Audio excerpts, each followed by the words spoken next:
Hello and welcome to World Talks on TVP World with me, Ashim Kumar. A shooting at the White House Correspondents Dinner has reignited urgent questions about political violence and the security of top US officials, amid reports of multiple threats against Donald Trump and growing doubts in Europe over US reliability within NATO. To discuss this, we're joined by Mark Toth of Intrep 360, a co-founder. Mark, a pleasure as always to be talking to you. Thank you for taking the time.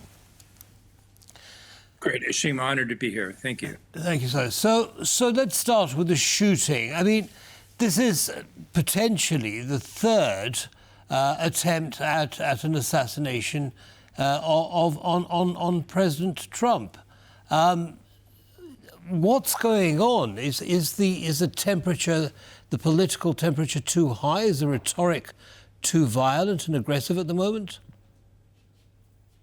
Yeah, Ashim, it's a great question because I think we are facing a very heated political environment right now in the U.S. And even though I'm not a political commentator, that's not my area of expertise, I've noticed just in writing about national security and foreign affairs that the temperature on social media especially has been ramped up to levels that I just haven't seen before in this country. The animosity towards different sides, different opinions is at an all-time high. And as legacy media collapses, you and me as journalists, we're held accountable by editors and by producers. That just doesn't exist much on social media these days. And so you have unbridled passion, if you will, being spewed on social media in support of one side or the other. And I think that leads to these types of violence. Yesterday, this was set up. It was going to be a lot of political rhetoric. A shootout is Caroline Leavitt, Trump's White House press secretary, said. Instead, it became a literal one. And I think that's just emblematic of where we're at as a country. And it's a place that we've got to find a way back from because it's not good. This is not how politics in the United States should be decided, nor is it how politics should be decided anywhere in the world.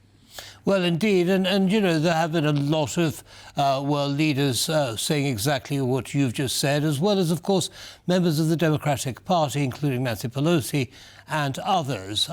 So at least there seems to be some kind of unity on that score, and we hope that cools the temperature a little bit. Now, does it surprise you that someone was able to get that close? I mean, he got to the bottom of the staircase leading up to the hall room or the ballroom where the event was being held. Surely he shouldn't have been allowed anywhere near there, should he? Right. No, I mean, if we look at the timeline here, you had the assassination in the run-up to the election in 2024 attempt that happened in Butler, Pennsylvania. Then you had another attempt on a golf course. It's a bit surprising that the decision was made for the Hilton Hotel to stay open. So it was still functioning. Indeed, the shooter apparently had checked in there, a man by the name of Cole Allen, 31-year-old from Torrance, California, was a guest at the hotel. And you had other events happening. And indeed, a friend of mine who was not actually attending the dinner, but a fellow journalist, was at the White House bar. I mean, was at the bar, having just celebrated a Washington Post party when this all broke out in the hotel. So you had multiple events happening.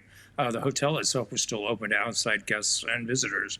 And yet the only secured location was the actual checkpoints itself. Now, look, it worked. He wasn't on the same floor as where the White House Correspondents' Dinner was taking place, but one floor is one floor too close. You want to be able to interdict these things sooner. So I think the Secret Service has a lot to answer for. I think the decision-making to, A, hold it here, but B, have the hotel open to other events was questionable in reality, in retrospect, was proven to be a really, really bad idea. Well, so it would seem, and not for the first time at that particular hotel, because President Ronald Reagan was shot there back in 1986, I believe it was. So one would have thought that lesson would have been learned. Well, let's hope it has been learned now. Before we move on to another topic that I'd like to talk to you about, it's worth mentioning, of course, that King Charles and Queen Camilla are on their way to the States. Do you expect the Secret Service now to kind of tighten security up and so on, make sure that nothing even close to this happens during that visit? Yeah, no, absolutely. It's paramount that King Charles and Queen Camilla are protected. I'm hopeful. I don't know this, Hashim. I'm just saying this. I'm hopeful if there was any error last night, it was because resources were allocated to this state visit, and is a state visit, so it should have a lot more security be put in place. But obviously, that would be a travesty of justice if anything happens to a visiting head of state, especially one that for years, decades, has been described as America's closest ally. So definitely, there's a heightened sense of concern in Washington, D.C. And, I think we won't rest easily until the events are over with King Charles and his wife, Queen Camilla. Indeed, Mark. Now, moving on to another but related topic, and that is NATO and President Trump's commitment to the NATO alliance. There have been questions raised. President Trump has said, well, he's not particularly happy with European countries' responses, so Spain, Italy, the UK, who didn't support his attacks on the Iranian nuclear facilities. How strong do you think that commitment is by President Trump to NATO? Yeah, first, Hashim, I'd like to, applaud you for saying they're related, because they are. I mean, just as the heated political rhetoric in the United States is creating this divide, if you will, in the country that led most likely to last night's shooting at the White House Correspondents Dinner. I think that same kind of heated rhetoric that Trump has introduced in talking with our NATO allies is also creating a potential for fracturing of this, alliance that has won the Cold War and has won the peace ever since. And it's critical that we not allow that. Hopeful that Trump can learn from his own experiences domestically and apply that to his relationship with NATO. Because, look, I think at the end of the day, the vast majority of Washington, D.C., across party lines and deep inside the Pentagon, realizes that NATO remains a key component of U.S. security, not just in Europe, but our ability to do force projection, meaning send our military forces around the world, including into the Mideast, and that this is a NATO alliance that cannot be frayed, it cannot be, diminished, and it should not ever be left, by the U.S. So time will tell if Trump lowers that rhetoric and starts looking more to the NATO partners as allies again, as opposed to, abusing them with, not helpful words and accusations and the like. But at the same time, I think there's also an opening for Europe itself to say, look, we're invested in NATO too. What can we do to help more to lower the temperatures? And helping in Iran probably would be a good way of doing that, whether Europe wants to or not. But this may be a case where the adults in the room need to say, hey, there's something more important here, and it's the NATO alliance itself. Let's see where we can come together and work together collectively and productively and amicably. Understood. I think most would agree that this has to be a two-way street. And some countries are doing better than others in terms of stepping up to the plate and contributing to NATO. Poland, of course, leading the pack with almost a 5% of GDP investment in defence. Are there other countries, or there are other countries such as the UK and others, who are not so quick off the mark? Do you think that's the distinguishing feature in Trump's attitude? We hear about this naughty list that has been written up in the White House, countries that deserve US favour and those that don't. Do you think it's based on this kind of metric? Yeah, no, Hashim, I think it's great that you point that out because, look, Trump indeed is trying to get Europe to wake up to the threat that it needs to face potentially on its own, were the U.S. to get sidetracked in defending Taiwan. There's been a big concern in Washington, D.C. by some amongst his most closest advisors that the U.S. might not be capable of doing both at the same time. And I think a lot of this rhetoric, and again, I think Trump could have chosen a much better course, a much better path to work with Europe on this and the confrontational approach that he's done. But I am confident that his design is to get Europe to take up more of its own defense. And I think Poland is right. You've got your Prime Minister, Donald Tusk, is saying, look, Russia is a threat. It could be an imminent threat. It could be sooner as opposed to later. And Europe itself as a whole is not yet on a war footing, despite 4+ years now of war in Ukraine. While Poland is stepping up to the plate, committing 5% of its GDP to defense spending, you still see the UK, France, all of those lagging. working. And the lag is significant. I mean, you even had the case where Emmanuel Macron was basically lecturing the French president, Trump, the other day. But, I would remind him, as Secretary of State Marco Rubio did, that when they attempted to intervene in the Sahel with Russian activities there and ISIS, they couldn't even evacuate their own troops. They had to rely on U.S. air power to get their troops safely out of the Sahel. And so Europe has a lot to catch up with, and they need to be taking on a war footing. And I get it. The frontline states, the states that are closest to Russia, closest to the wolf, if you will, or in this case, a Russian bear, are rightly sounding the alarms. But I'm not convinced yet that the rest of Europe, what I would call old NATO, France and England, are listening enough.